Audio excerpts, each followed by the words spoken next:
Hello my dear students, कैसे हैं आप सभी।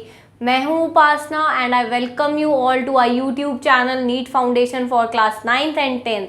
आई have done my masters in chemistry from Punjab University Chandigarh. अगर आपको हमारे लेक्चर्स अच्छे लग रहे हैं, हम डेली आपके लाइव सेशंस भी लेकर आ रहे हैं, तो इस चैनल को सब्सक्राइब क्यों नहीं करते भैया। सब्सक्राइब करो, आपको हर नोटिफिकेशन मिलेगी, लाइव सेशन कब आ रहा है, कब क्या हो रहा है, आपको पूरा का पूरा एक फ्लो में जो है वो हर चैप्टर के जो है वो नोट्स मिलेंगे। तो इस चैनल को ज़रूर सब्सक्राइब करें, अपने फ्रेंड्स के साथ शेयर बिल्कुल करें और वीडियोस लाइक ज़रूर करते रहिए। हमें भी थोड़ा पता चलेगा ना कि आपको हमारी वीडियोस अच्छी लग रही हैं।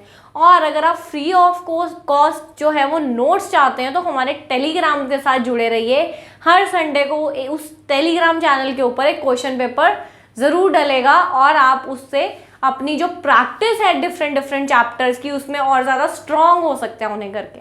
तो चलिए आइए वापस चलते हैं आज हमारे टॉपिक के ऊपर। तो मैम क्या पढ़ाने वाले हो आज हम 9th क्लास का atoms and molecules in continuation करने वाले हैं। पिछली चैप्टर में हमने देखा था कि एटम्स आखिरकार आए कहाँ से। हमने डिफरेंट फिलोसोफर्स की स्टडीज़ के बारे में देखा था कि महर्षि कन्नड़ आए थे, उन्होंने जो है वो एटम को नाम दे दिया था परमाणु और मैटर को नाम दिया था पदार्थ। और उन्होंने क्या कहा था कि वो पदार्थ जो हैं वो छोटे छोटे इनडिविजिबल इनडिस्ट्रक्टेबल पार्टिकल से बने हुए, और उनका नाम क्या दे दिया था उसने, परमाणु दे दिया था कि परमाणु को हम और ज़्यादा तोड़ नहीं सकते। और हमने एक्सपेरिमेंट में क्या देखा था कि उन्होंने क्या किया, चावल का दाना लिया, उसको चबाया, थूका, देखा कि वो छोटा पार्टिकल में टूट गया, फिर उन्होंने चबाया, फिर थूका। तो ऐसे करते करते एक ऐसी स्टेज आई जब उन्होंने देखा कि अब वो चावल के दाने और नहीं छोटे नहीं हो सकते। तो उस स्टेज पे उन्होंने इसी तरह उन्होंने परमाणु का जो था वो आविष्कार किया कि मैटर भी इसी तरह से, वो चावल भी क्या है, मैटर ही है। तो उन्होंने इसी तरह से उस चीज़ का आविष्कार किया कि मैटर, जिसे उन्होंने पदार्थ का नाम दिया, कि वो पदार्थ जो है वो बहुत ही छोटे छोटे पार्टिकल से बना हुआ है जो फर्दर नहीं टूट सकते। और उन पार्टिकल्स को उन्होंने क्या नाम दे दिया, परमाणु का नाम दिया। तो उन परमाणु के बाद, उनके परमाणु नाम देने के बाद हमने देखा था कि ग्रीक फिलोसोफर्स आए, डेमोक्रिटस एंड लुसिपस। उन दोनों ग्रीक फिलोसोफर्स ने क्या कहा था, उन दोनों ग्रीक फिलोसोफर्स ने सेम चीज कही जो महर्षि कन्नड़ जी ने कही थी। बस फर्क क्या था कि उन्होंने अब जो वो परमाणु नाम था ना बच्चों, जो परमाणु नाम था ग्रीक फिलोसोफर्स ने अब उसको क्या कर दिया था, एटम का नाम दे दिया था। अब क्या कर दिया था उन्होंने, परमाणु को एटम का नाम दे दिया था, which means indivisible, very small. और ये एटम का नाम उन्होंने क्यों दिया, क्योंकि उनकी भाषा में ग्रीक फिलोसोफर्स थे वो दोनों, डेमोक्रिटस एंड लुसिपस। डेमोक्रिटस एंड लुसिपस, इसलिए उन्होंने उसको अपनी भाषा में जो था वो परमाणु को बस एटम का नाम दे दिया, जिसे हम आज पढ़ते हैं। क्लियर है। उसके बाद अब सवाल ये उठा कि क्या ये एटम अकेली बैठी हुई है, क्या ये अकेली खुश है। देखिए, जैसे कि अगर मैं इन दो पेन्स को मानूं, मैं इसको एक एटम मान रही हूं, आप मान लीजिए कि ये एक एटम है। मानने में क्या जा रहा है, मान सकते हैं, है ना। तो ये एक एटम है। क्लियर है बात, ये क्या है, ये एक एटम है। अगर इस एटम को, ये भी एक एटम है, तो क्या ये दोनों एटम्स अकेली बैठी हुई हैं। Are the two atom sitting alone, free state में है। अलोन को मैं अगर केमिस्ट्री की टर्म्स में कहूँ तो क्या ये दोनों एटम्स फ्री स्टेट में है, अकेली बैठी हुई हैं। तो भैया अब ये बहुत तगड़ा सवाल आया, सोच सकते हो कि क्या ये एटम्स अकेली बैठ सकती हैं। तो अगला फिलोसोफर आए हमारे पास, और उन फिलोसोफर ने क्या कहा कि ये एटम्स, वो फिलोसोफर का नाम क्या था, पकूडा कत्यायम। क्या नाम था, पकूडा कत्यायम। पकूडा, बड़ा अजीब सा नाम है मैम, मैं क्या करूं भैया, अब इनका नाम ही यही था, कत्यायम। इन्होंने क्या कहा, अब इन फिलोसोफर ने क्या कहा कि ये जो एक एटम है बच्चों, ये जो एक एटम है बच्चों, वो फ्री स्टेट में एग्जिस्ट नहीं करता। एटम्स हमेशा कंबाइंड स्टेट में एग्जिस्ट करता है।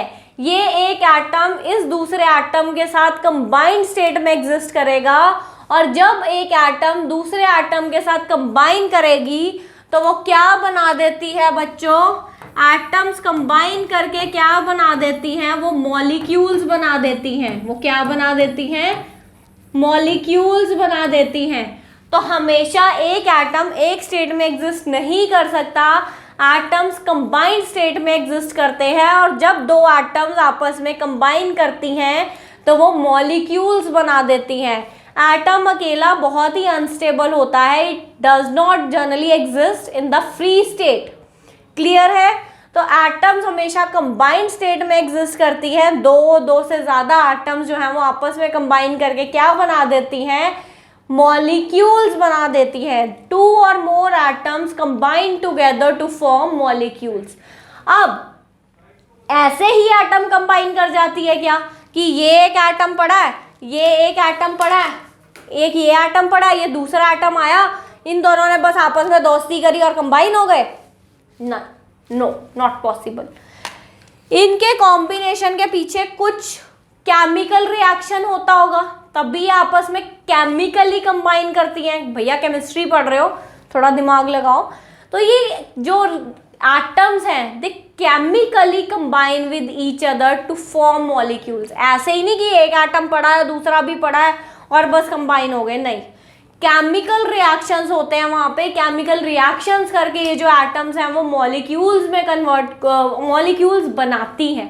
ठीक है, तो क्या chemical reaction, chemical reactions and equations हम देख चुके हैं कि केमिकल रिएक्शन कैसे होता है under the conditions of temperature and pressure. जब एक एटम दूसरे एटम के साथ कंबाइन करती है तो वो एक नया प्रोडक्ट बना देती है। जब सपोज कीजिए ये एक एटम है, ये इस एटम के साथ कंबाइन करके ये एक नया प्रोडक्ट बना रही है। अभी आप केमिकल एटम जब कंबाइन करती हैं तो वो मॉलिक्यूल्स बनाती हैं। तो केमिकल रिएक्शन होते हैं तभी मॉलिक्यूल्स बनते हैं। आपस में ऐसे ही एटम्स आई, दोस्ती करी और मॉलिक्यूल नहीं बन जाएगा। तो केमिकल रिएक्शन क्या है, थोड़ा सा उसको हम याद कर रहे हैं कि केमिकल रिएक्शन क्या था, कैसे होता है केमिकल रिएक्शन, कि कोई भी दो चीजों ने, let it be A and B, when two substances, the atoms of the two substances react together, they form a new product. अब एक बात बताओ मुझे, आपने पानी में चीनी घोली, क्या वो केमिकल रिएक्शन है? आपने क्या करा, पानी है आपके पास, पानी है आपके पास, आपने उसमें शुगर डाली। अगर आपने पानी में क्या किया, शुगर डाली, तो मिक्स करने के बाद क्या वो केमिकल रिएक्शन हुआ? Can you think of it? नहीं, वो केमिकल रिएक्शन बच्चों नहीं हुआ। क्यों? क्योंकि केमिकल कॉम्पोजिशन जो है वो वाटर की चेंज नहीं हुई, शुगर की भी जो केमिकल कॉम्पोजिशन है वो चेंज नहीं हुई, एज इट इज ही रही, वाटर H2O ही रहा। वो कुछ नया प्रोडक्ट नहीं बना, बेसिकली वहां पे कुछ नया प्रोडक्ट नहीं बना, सिर्फ पानी में चीनी फिजिकली घुल गई, नया प्रोडक्ट नहीं बना। तो केमिकल रिएक्शन कब होता है, जब कोई नया प्रोडक्ट बनता है। केमिकल रिएक्शन तब होता है जब दो चीजें आपस में कंबाइन करके कोई नया प्रोडक्ट बनाती हैं।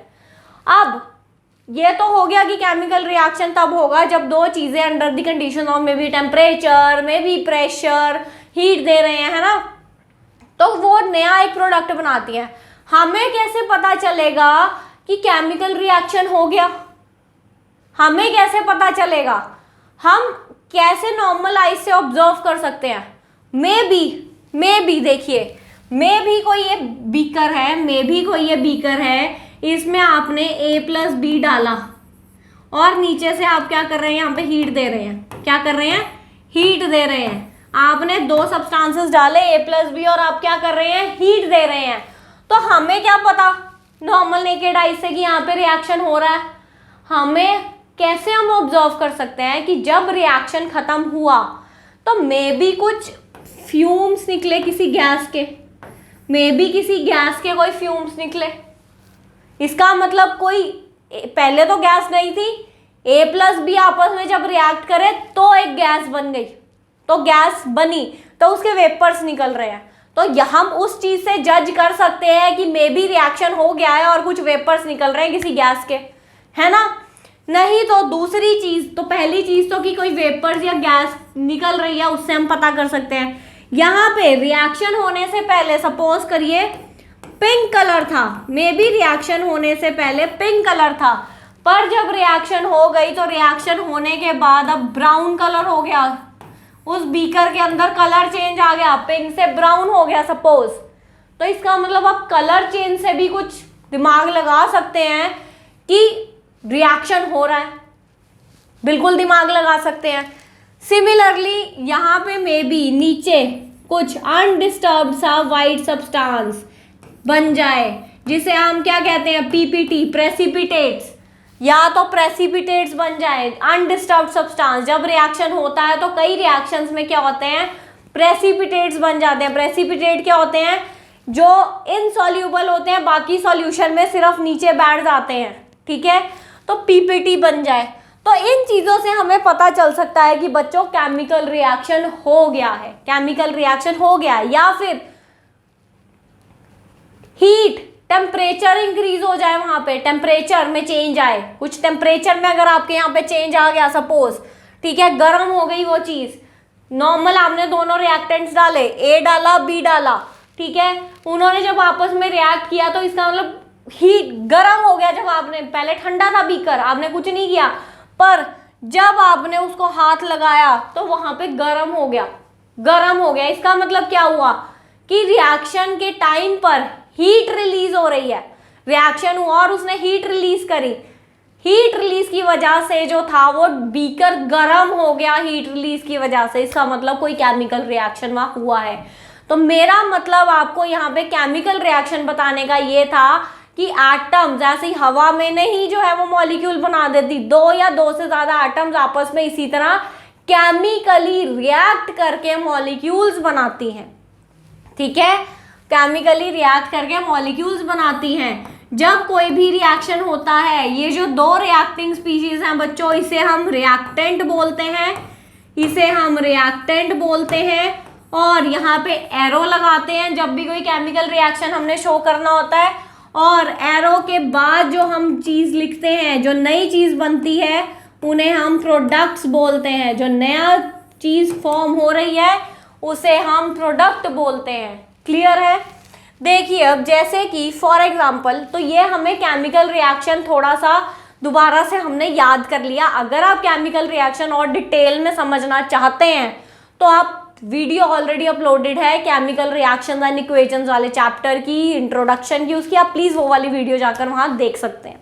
यहाँ पर हम एटम्स और मॉलिक्यूल्स डिस्कस कर रहे हैं, तो और ज्यादा डिटेल में हम केमिकल रिएक्शंस और इक्वेशंस के नहीं जाएंगे। सिर्फ थोड़ा सा हमारे टॉपिक से ये लिंक था, इसलिए हमने इसकी ब्रीफिंग करी है, ठीक है। तो अब मैंने आपको क्या कहा बच्चों कि एटम्स जो है, ऐसे ही एटम्स जो है वो केमिकली कंबाइन करके क्या बनाती है, मॉलिक्यूल्स बनाती है। Generally atoms does not exist in the free state. Atom क्या है और एटम का साइज क्या है, हर एलिमेंट, हर एटम के जो एलिमेंट्स होंगे अभी बाद में, उनके हर एटम का सिंबल क्या है पीरियोडिक टेबल में, वो चीजें अभी हम बाद में स्टेप बाय स्टेप देखेंगे, ठीक है। तो एटम्स कंबाइन करके क्या बनाती है, मॉलिक्यूल्स। फॉर एग्जांपल ऑक्सीजन का अगर मैं एग्जांपल लूं, ऑक्सीजन, तो हमें पता है ऑक्सीजन का फॉर्मूला क्या होता है, O2। हमें पता है ऑक्सीजन का फॉर्मूला क्या होता है, O2 होता है, ये बात हमें पता है, ठीक। इसका मतलब ऑक्सीजन का एक एटम, ऑक्सीजन का एक एटम दूसरे एटम के साथ कंबाइन करके, केमिकली कंबाइन करके क्या बनाएगा, O2 का मॉलिक्यूल बनाएगा। One atom of oxygen chemically combines with other molecule of oxygen and as a result O2 का molecule बन जाएगा, as a result O2 का molecule बन जाएगा। ऑक्सीजन जो है वो नॉर्मली O2 की तरह ही एग्जिस्ट करता है ऑक्सीजन अकेला as oxygen atom generally exist नहीं करता, बिकॉज एटम्स जो हैं वो अकेले खुद फ्री स्टेट में स्टेबल नहीं होती हैं बच्चों, स्टेबल नहीं होती हैं, ठीक है। तो ऑक्सीजन की दो एटम्स थे, उन्होंने आपस में कंबाइन करके क्या बनाया, ऑक्सीजन का मॉलिक्यूल बनाया। अब देखिए यहाँ पे वो केमिकली कंबाइन हुई है, कोवलेंट बॉन्ड से कंबाइन हुई है। हमने ये लुईस डॉट स्ट्रक्चर्स यहाँ पे देख रखे हैं पिछले चैप्टर में, है ना। लुईस डॉट स्ट्रक्चर्स बच्चों मैंने समझा रखे हैं, केमिकल उसमें आपके कोवलेंट बॉन्ड्स कैसे बनते हैं, ये मैंने लेक्चर समझाया हुआ है, आप प्लीज उस लेक्चर को भी देखें जाकर, ठीक है। तो एटम्स जो है वो दो एटम्स, ऑक्सीजन जो है वो दो बॉन्ड बनाता है एक ऑक्सीजन, तो उसने क्या किया हुआ यहाँ पे कोवलेंट बॉन्ड बनाकर वो दो एटम्स जो है वो आपस में केमिकली कंबाइन होकर उन्होंने O2 का मॉलिक्यूल बनाया है। तो एक ऑक्सीजन का एटम दूसरे के साथ कंबाइन करके मॉलिक्यूल बना दिया, ठीक। सिमिलरली अब आगे देखते हैं यहाँ पे, अगर मैं कार्बन डाइऑक्साइड के मॉलिक्यूल की बात करूं, if I talk about the molecule of carbon dioxide की बात करूं मैं, तो कार्बन डाइऑक्साइड में एक एटम कार्बन की है, दो एटम ऑक्सीजन की है। कैसे बनाइए, एक एटम कार्बन की और दो एटम्स ऑक्सीजन को कंबाइन करके जो है वो कार्बन डाइऑक्साइड का मॉलिक्यूल बना है। तो देखिए एक एटम कार्बन की और दो एटम्स ऑक्सीजन की कंबाइन करके जो है ये कार्बन डाइऑक्साइड का मॉलिक्यूल बना है। ये भी केमिकली कंबाइन हुए हैं, डबल बॉन्ड्स प्रेजेंट है वहां बीच में कार्बन और ऑक्सीजन के, ऐसी हवा में कंबाइन नहीं हो जाती चीजें। तो आप देख रहे हैं atoms combines to form molecules, atoms combine to form molecule. Similarly hydrogen H2, अगर मुझे हाइड्रोजन का मॉलिक्यूल बनाना है तो हाइड्रोजन का मॉलिक्यूल किससे बना है, दो हाइड्रोजन के एटम्स को कंबाइन करके बना है, दो हाइड्रोजन के एटम्स को कंबाइन करके हाइड्रोजन का मॉलिक्यूल बना है बच्चों। हाइड्रोजन प्लस हाइड्रोजन जो है वो हाइड्रोजन का मॉलिक्यूल बनाएगा। तो atoms combine to form molecules, ठीक है। अब एक बात सोचिए, आइए पहले वाटर का एग्जांपल भी लेते हैं हम, चलो हाइड्रोजन का ही लेते हैं। ये मेरे पास सिलेंडर है, सपोज करिए ये मेरे पास कोई ऐसा सामान ने बना दिया, सिलेंडर है सपोज, उसमें हाइड्रोजन गैस है, उसमें हाइड्रोजन गैस है। तो आप मुझे एक बात बताइए, क्या उस हाइड्रोजन गैस इतनी सारे पूरे सिलेंडर में क्या सिर्फ दो एटम्स ही हाइड्रोजन के होंगे जिन्होंने आपस में कंबाइन करके H2 का मॉलिक्यूल बनाया? क्या वहां पर सिर्फ दो हाइड्रोजन एटम्स ही होंगे इतने बड़े पूरे सिलेंडर में जिन्होंने कंबाइन करके H2 का मॉलिक्यूल बनाया हुआ है? नहीं, वहां पे हाइड्रोजन के बहुत सारी एटम्स होंगी जिन्होंने कंबाइन करके बहुत सारे H2 के मॉलिक्यूल्स बना रखे होंगे। क्या आप ये बात सोच सकते हैं, क्या ये बात सही है? बिल्कुल सोच सकते हैं, क्योंकि ये बात सही ही है। देखिए एक पूरा सिलेंडर है इतना बड़ा, उसमें क्या सिर्फ दो हाइड्रोजन के एटम्स ही कंबाइन करके एक H2 का मॉलिक्यूल बनाएंगे? क्या ये बात प्रैक्टिकली पॉसिबल है कि वहां पे सिर्फ दो हाइड्रोजन के एटम्स ही इतने बड़े सिलेंडर में पड़े होंगे और वो सिर्फ एक H2 का मॉलिक्यूल बनाएंगे? Not so possible, this thing is not so practically possible. इसका मतलब कि वहां पर सिलेंडर में बहुत सारे हाइड्रोजन के एटम्स होंगे और वो आपस में कंबाइन करके बहुत सारे H2 के मॉलिक्यूल्स बनाएंगे। अब जब बहुत सारे H2 के मॉलिक्यूल्स यहाँ पर पड़े हैं तो वो पूरा के पूरे हम बहुत सारे जब H2 के मॉलिक्यूल्स पड़े हैं तो उसको जब हम मॉलिक्यूल्स आपस में कंबाइन कर रहे हैं और बहुत सारे H2 के मॉलिक्यूल्स हैं तो उनको हम क्या कहते हैं? एलिमेंट कह देंगे। क्या कह देंगे? एलिमेंट कह देंगे। क्या कह देंगे? एलिमेंट बना दिया उन्होंने। तो बच्चों मोटी मोटी मैंने आपको क्या बात समझाई कि एटम्स आपस में कंबाइन करके मॉलिक्यूल्स बनाते हैं, atoms combine to form molecules, और मॉलिक्यूल्स जब सारे कंबाइन मॉलिक्यूल्स कंबाइन करके क्या बनाते हैं? एलिमेंट बनाते हैं। मॉलिक्यूल्स कंबाइन करके सेम टाइप के एटम्स, ध्यान से सुनना पहले ये बात, when same type of atoms form molecules the same type of atoms जो हैं, जब सेम टाइप ऑफ एटम से बने हुए molecules, same type of atom से बने हुए मॉलिक्यूल्स जब कंबाइन करेंगे तो वो एलिमेंट बनाएंगे। मतलब same type of atoms, oxygen oxygen, तो ये वाला मॉलिक्यूल जब बहुत सारे ऑक्सीजन के वहां पे मॉलिक्यूल्स इकट्ठे होंगे तो वो क्या बना देंगे, पूरा का पूरा ऑक्सीजन का एलिमेंट बना देंगे। वो पूरा का पूरा क्या बना देंगे, एलिमेंट बना देंगे। सेम टाइप के एटम्स हैं ऑक्सीजन, सेम टाइप के एटम्स हैं हाइड्रोजन, ठीक है, Cl2, क्लियर। तो atoms combines to form molecules, molecules combine to form element, element pure substance होता है जो कि सेम टाइप के एटम्स को कंबाइन करके ही बना होता है, which is formed by the same type of atoms, ठीक है। अब मैम कंफ्यूजन आ रही है दिमाग में कि आपने तो CO2 का एग्जाम्पल भी लिया था और उसको भी मॉलिक्यूल कहा था, फिर वो क्या चीज है, फिर वो क्या चीज है, क्वेश्चन आया दिमाग में। देखिए एटम्स मॉलिक्यूल्स बनाते हैं, ये बात मैं आपको बार बार कह रही हूँ, एटम्स फॉर्म मॉलिक्यूल्स। अब ये जो मॉलिक्यूल्स है ना बच्चों, एटम्स कंबाइन करती हैं वो मॉलिक्यूल्स बनाती हैं। जब सेम टाइप के एटम्स कंबाइन करके मॉलिक्यूल्स बनाएंगे और वो मॉलिक्यूल्स के में भी आगे सेम टाइप के एटम्स पड़े होंगे और वो पूरा का पूरा जो है वो बहुत सारे मॉलिक्यूल्स जब आपस में कंबाइन कर जाएंगे तो वो एलिमेंट बनाते हैं। यही बात मैंने आपको बताई, दोबारा से सुनिए। When same type of atoms combine together, they form the molecules like oxygen and oxygen. When they combine together, they form oxygen का molecule, O2 का molecule. अब पूरी की पूरी ऑक्सीजन गैस एक O2 का मॉलिक्यूल तो मानी पड़ा होगा। बहुत सारे मॉलिक्यूल्स कंबाइन करके क्या बनाएंगे, O2 की गैस बनाएंगे।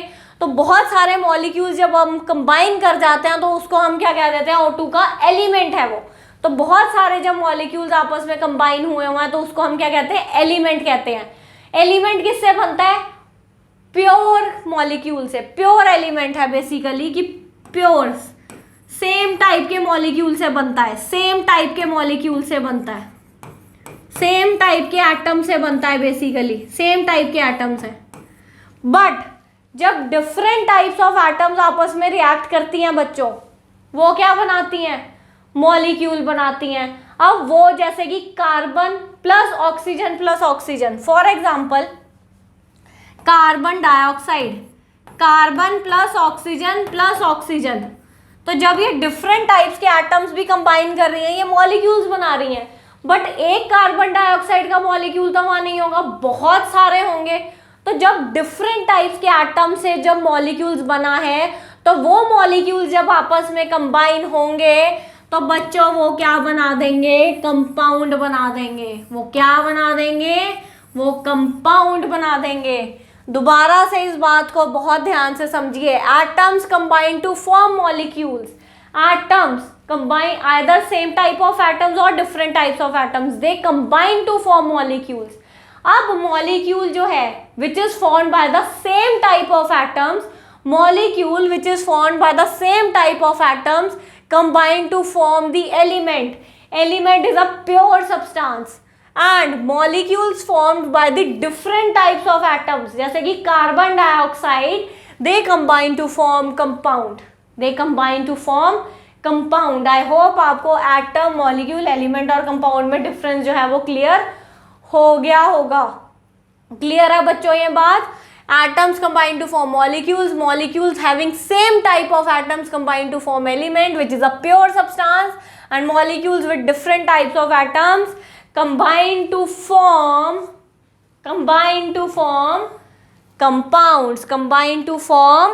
compounds. I hope आपको ये बातें सारी समझ में आ गई होंगी, ठीक है। अब जैसे कि अगर हम पीरियोडिक टेबल देखें बच्चों, हम क्या करते हैं, हमारा पीरियोडिक टेबल अगर हम देखें, let us look at our periodic table. तो हमारे पीरियोडिक टेबल में हम क्या कहते हैं, नॉर्मली 118 एलिमेंट्स प्रेजेंट हैं। हम वहां पे ये नहीं कहते, हमने क्या एलिमेंट्स लिखे वहां, hydrogen, oxygen, chlorine, sodium, potassium. इस तरह से अगर आप पीरियोडिक टेबल आज जाकर खोल कर देखिएगा घर पे, तो पीरियोडिक टेबल में इस तरह से 118 एलिमेंट्स प्रेजेंट हैं। तो ये जो एलिमेंट है हाइड्रोजन का, ऑक्सीजन का, क्लोरीन का, क्या है ये? क्या ये एक एटम से बना है? नहीं, प्योर है, प्योर मतलब ये एक हाइड्रोजन का एलिमेंट बहुत सारी हाइड्रोजन की एटम्स को आपस में कंबाइन करके बना होगा। बहुत सारी हाइड्रोजन की एटम्स इस एलिमेंट में प्रेजेंट होगी। अकेला एक हाइड्रोजन का एटम जो है वो एक एलिमेंट नहीं बना सकता। ये बात समझ में आ रही है बच्चों आपको कि जो पीरियोडिक टेबल में एलिमेंट्स भी पड़े हैं, hydrogen, sodium, potassium, chlorine, neon, fluorine, कोई भी एलिमेंट आप उठा लीजिए, वो एक पर्टिकुलर एटम से नहीं, वो बहुत सारी एटम्स को कंबाइन करके आपस में बना है। तभी हम कहते हैं कि एलिमेंट क्या है? प्योर सब्सटेंस है। प्योर क्यों कहते हैं उसको? क्योंकि उसमें कुछ और इम्प्योरिटी नहीं है, एक ही तरह की सारी एटम्स जो हैं वो उसमें प्रेजेंट होती हैं। नॉर्मल क्या है हमारा? Atoms combines to form molecules, molecules having same type of atoms combine to form elements, molecules having different types of atoms combine to form the compounds।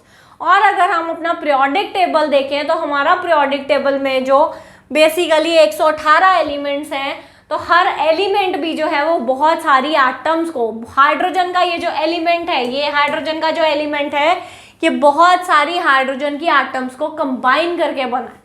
ठीक है, ये बहुत सारी हाइड्रोजन की एटम्स को कंबाइन करके बना है। क्लियर है ये बात? और ऑब्वियसली जब ये एटम्स आपस में कंबाइन करेंगी तो ये H2 का क्या बना देंगी? मॉलिक्यूल बना देंगी। H2 का क्या बना देंगी?